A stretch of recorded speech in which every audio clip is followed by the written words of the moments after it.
Hello, I'm Mantastic'c and Fantastic, and today I want to talk a little bit about some upcoming stuff in the Japanese server, which will help us possibly plan our Magic Stone usage moving forward. So, first things first, there's going to be a new Dark Watch submarine / multi-step transforming leader for 10 combo awakenings. So, it is called Blackbird, and basically Blackbird is a typical transforming card like Nautilus or Royal Oak in the sense that they have a 25 turn base cooldown to transform with 3 skill boosts to start with some skill bind resist.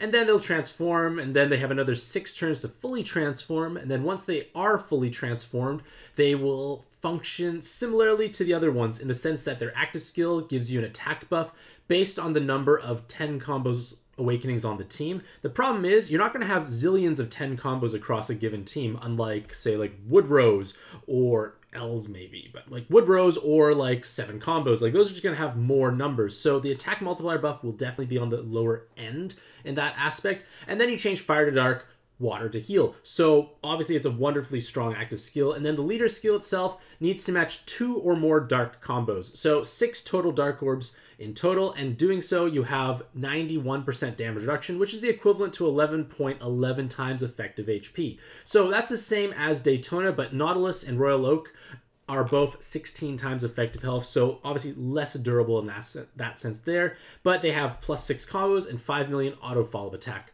So by comparison, Daytona is +8 and the same 5 million. The thing is, Daytona teams will hit harder overall just because if you have Halloween Cottons, you're going to do so much damage because their attack multiplier is based on TPAs, and TPAs can be found in massive amounts. Like Halloween Cotton has 6 TPAs. Your Daytonas have 5 each. You're going to have so many TPAs. The attack multiplier buff from the active skill will be so much higher by comparison to Blackbird, which in turn makes their quote-unquote lower attack multiplier way higher. Daytona is just deceptively attack-oriented. Like, his sub-attribute will damage cap on a regular basis.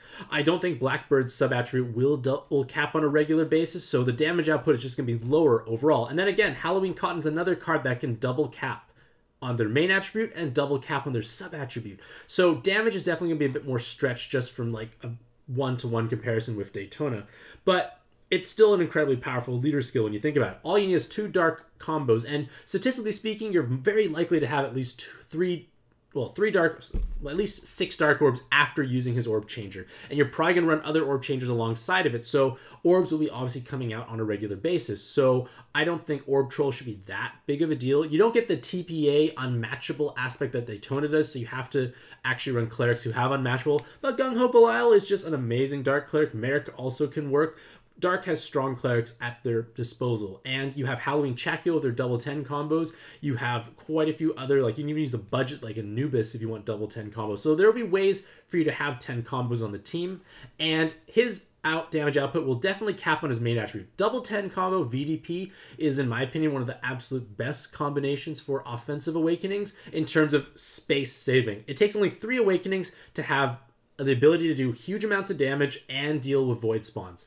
Incredibly efficient in that aspect there. Maybe with VDP, maybe you'll be able to get a sub-attribute to cap, but it all depends on how many dark combos you make, because the enhanced dark combo awakenings will add damage. They also come with super blind resist, which obviously is wasteful of double leaders, so if like we can find a good asymmetrical pairing, then it won't be as wasteful in that sense, but you obviously need to have orb generation galore for it to actually function well.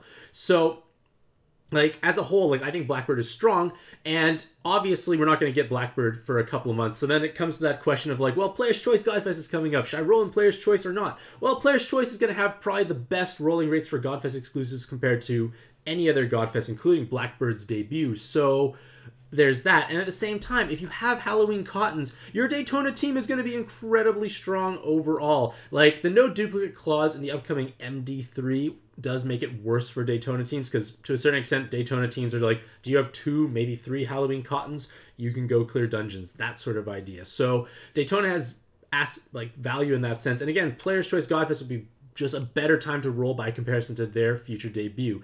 And speaking of Player's Choice Godfest and MD3, another thing I want to kind of talk about is the fact that in MD3, floor 1 is not delayable, and it hits for like around 800,000 damage every turn. Something like outrageously hard hit and it cannot be delayed. So all these multi-step transforming cards are going to be much weaker potentially, or more vulnerable, because you don't get to stall safely under the comfort of a delay. And with that in mind, things like 100% damage reduction shields, or like 75, or like just big damage reduction shields in general, become more valuable, especially if they last multiple turns. And things with 3 turns haste are going to possibly be even more helpful. So like Salene's Globe, which is a new card that came out in Japan for MD3 at the same time. We got it 2 months ahead of schedule, but a lot of the times Gung-Ho does tend to release cards that give solutions for the new hardest content, and Christmas Salene in that sense does solve those problems, because 3 turns of haste, it's fine. Like, even if they're not delayable, you can haste and transform and you get going. So the value of these cards, I feel like, goes up a bit, just because if you're someone who does like to try and clear stuff as soon as it comes out, this will possibly give you an edge. And it's worth just remembering that this does exist, and we can monster exchange for Salene until January 1st. So, Player's Choice Godfest starts on December 30th. So you can roll in Player's Choice Godfest, get all your trade fodder, because the rolling rates should be so great, and use that to possibly acquire things like Christmas Salene's Globe, because again, 3 turns haste with a skill boost on an 18-turn cooldown is actually doable, because there are lots of cards who have low base cooldowns who could easily inherit this sort of thing.